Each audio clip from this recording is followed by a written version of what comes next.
नमस्कार मित्रों। क्या होगा अगर हम हर रोज़ 50 बैठक और 50 पुशअप्स करें। हर रोज़ अगर हम 50 बैठक और 50 दंड लगाएं तो हमारे शरीर में क्या क्या बदलाव हो सकते हैं, किस प्रकार की ताकत हमें प्राप्त होगी और क्या क्या फ़ायदे हो सकते हैं, ये आज हम इस वीडियो में देखेंगे। इसलिए हम सबसे पहले दंड और बैठक को समझ लेते हैं। बैठक में हमारे शरीर के सबसे बड़े muscles quads, glutes, hamstring, core और काफ के मसल्स इन्वॉल्व होते हैं। और दंड लगाते वक्त हमारे chest, shoulder, triceps, upper fibre of trapezius, हमारे कोर के मसल्स, ये सभी मसल्स इन्वॉल्व होते हैं।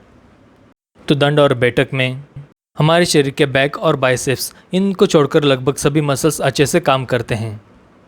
तो दंड और बैठक हर रोज़ लगाने से पहला फ़ायदा ये होगा कि हमारे शरीर के सभी मसल्स हर रोज़ बहुत ही अच्छे से काम करेंगे। हमारी बॉडी बहुत अच्छे से फ्लेक्सिबल रहेगी, क्योंकि जब भी हम दंड लगाते हैं तो उसके लिए बहुत ही अच्छी सी फ्लेक्सिबिलिटी हमें चाहिए होती है। साथ ही साथ जब भी हम बैठक लगाते हैं तब हमें पूरा नीचे बैठना होता है, जिसकी वजह से हमारी मोबिलिटी बहुत ही अच्छे से बढ़ती है और हमारे शरीर के ज़्यादा से ज़्यादा मसल्स एक साथ काम करने की वजह से हमारा शरीर बहुत सारी कैलोरीज यानी कि बहुत सारी ऊर्जा एक साथ खर्च करता है, जिसकी वजह से हमारे शरीर की चर्बी कम करने के लिए ये बहुत ही कारगर साबित होता है। और 50 दंड और 50 बैठक हर कोई आसानी से नहीं कर पाएगा। जो भी नए बच्चे होंगे, जो भी व्यायाम की शुरुआत करने वाले होंगे, उनके लिए बिल्कुल सही तरीके से 5 या 10 बैठक लगाना, 5 या 10 दंड लगाना बहुत ही मुश्किल होगा। उनके लिए 50 दंड और 50 बैठक बहुत ही मुश्किल होगा। के लिए 5 या 10 रेपिटेशन से शुरुआत करना भी बहुत ही ज़्यादा फायदेमंद होगा। और केवल 5 या 10 दंड से बैठक से जब भी वो शुरुआत करेंगे और धीरे धीरे बढ़ाते जाएंगे और जब भी वो 50 दंड बैठक एक साथ लगाने में सक्षम हो जाएंगे या फिर रुक रुक कर 50 दंड या 50 बैठक लगा पाएंगे, तब निश्चित ही इतने सारे प्रोग्रेस की वजह से उनके शरीर में बहुत सारी चर्बी कम होगी, उनके मसल्स बढ़ेंगे, उनकी बोन डेंसिटी बढ़ेगी, उनके शरीर में फ्लेक्सिबिलिटी बढ़ेगी, मोबिलिटी भी बढ़ेगी और पूरा शरीर बहुत ही अच्छे से काम करने की वजह से उनके शरीर में ब्लड सर्कुलेशन भी बढ़ेगा और उसकी वजह से हार्ट भी हेल्दी रहेगा। हाँ, लेकिन एक बात आपको ध्यान में रखनी है कि अगर आप शुरुआत कर रहे हैं और आपने पहले कभी दंड या बैठक नहीं लगाए हैं या आपको आदत नहीं है व्यायाम की, तो आपको ये हर रोज़ नहीं करने हैं। या फिर हर रोज़ आप कर भी सकते हैं, लेकिन आपको अगर हाथ पैर दुखने लगे, थकावट लगे, तो आपको 1-2 दिन आराम करना है और फिर दंड बैठक शुरू करनी है। लेकिन जो बच्चे पहले से व्यायाम करते आए हैं, आसानी से बिल्कुल सही टेक्निक से 15 से 20 दंड या बैठक आसानी से लगा पाते हैं या फिर 50 बैठक या 50 दंड भी आसानी से एक साथ लगा पाते हैं, उन्हें दंड के वेरिएशन, दंड के अलग अलग प्रकार ऐड करने हैं और बैठक के भी अलग अलग प्रकार ऐड करने हैं। यहाँ पर मैं 50 का केवल एक ही सेट की बात कर रहा हूँ या फिर एक दिन में 50 बैठक और 50 दंड की ही बात कर रहा हूँ। केवल इतने ही करके भी आप बहुत सारी प्रोग्रेस कर सकते हो, क्योंकि फिट रहने के लिए आपको केवल 50 दंड और 50 बैठक भी बहुत सारे हैं।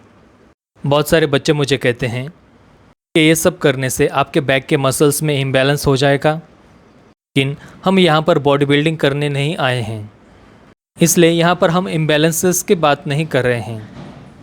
ज़्यादा इम्बैलेंसेस तो आपके बैठे रहने से अधिक बढ़ते हैं, ना कि एक्टिव रहने से। तो हर रोज़ अगर आप 50 दंड और 50 बैठक अपने रूटीन में ऐड कर सकते हो तो बहुत ही अच्छी बात है, आपको ज़रूर ऐड करना ही चाहिए। जब भी आपको 50 दंड और 50 बैठक बहुत ही आसानी से जाने लगे, बहुत ही आसान लगे एक एक सेट, तब आपको बैठक के लिए हनुमान बैठक, जो कि आप यहाँ पर देख रहे हैं, उसे ऐड करना चाहिए। या फिर आप पहलवानी बैठक भी ऐड कर सकते हो, जिसमें आपको नीचे जाकर एक छलांग लगानी होती है। पहलवानी बैठक का ही दूसरा प्रकार है, जिसमें आप नीचे जाकर 3 छलांग लगाते हो। जिनके पास समय कम है और केवल 50 दंड और 50 बैठक ही लगा पा सकते हैं, उनके लिए ये प्रोग्रेशन है। जब भी आप 50 बैठक बहुत ही आसानी से लगाने लग जाओ, तब आप बैठक का कोई कठिन वेरिएशन ऐड कर दीजिए, जिससे कि 50 बैठक कठिन हो जाए। इसमें आप हनुमान बैठक के लिए या फिर साधारण बैठक के लिए भी कुछ वज़न, कौन सा भी वज़न ऐड कर सकते हो। और जैसे ही आपको 50 दंड भी बहुत ही आसान लगने लग जाए, तब आप राममूर्ति दंड उसमें ऐड कर दीजिए। राममूर्ति दंड साधारण दंड के जैसा ही होता है, लेकिन राममूर्ति दंड में जब आप आगे जाते हो, ठीक उसी को उल्टा करते हुए आपको पीछे की ओर जाना होता है। इसलिए राममूर्ति दंड साधारण दंड से कई गुना कठिन भी होता है। राममूर्ति दंड की ही तरह आप मिश्र दंड भी इसमें ऐड कर सकते हो। मिश्र दंड में आपको दंड लगाते हुए छलांग लगानी होती है। मिश्र दंड की ही तरह आप हनुमान दंड भी ऐड कर सकते हो। इसलिए हर रोज़ 50 दंड और 50 बैठक करने से आपकी शक्ति बढ़ती है, आपकी मोबिलिटी यानी कि आपके जॉइंट्स बहुत ही अच्छे से मूव होते हैं, आपकी फ्लेक्सिबिलिटी बढ़ती है, आपका स्टेमिना बढ़ता है। हाई रेपिटेशंस होने की वजह से आपका ब्लड सर्कुलेशन बहुत ही अच्छा रहता है, जिसकी वजह से आपका हार्ट भी अच्छा रहता है, आपका मूड अच्छा रहता है। अगर आप अच्छा डाइट रखते हो तो बहुत सारी कैलोरीज खर्च होने की वजह से आप बहुत सारी चर्बी भी घटा सकते हो और मसल्स भी बढ़ा सकते हो। जो नए हैं वो धीरे धीरे शुरुआत करते हुए 50 बैठक और 50 दंड तक पहुंच जाए, और जो पुराने हैं वो भी प्रोग्रेस करने के लिए केवल 50 दंड और 50 बैठक करने से भी बहुत सारी प्रोग्रेस कर सकते हैं। ये वीडियो आपको कैसी लगी ये मुझे नीचे कमेंट्स में ज़रूर बताइए। वीडियो देखने के लिए बहुत बहुत धन्यवाद। मिलते हैं अगली वीडियो में। जय श्री राम।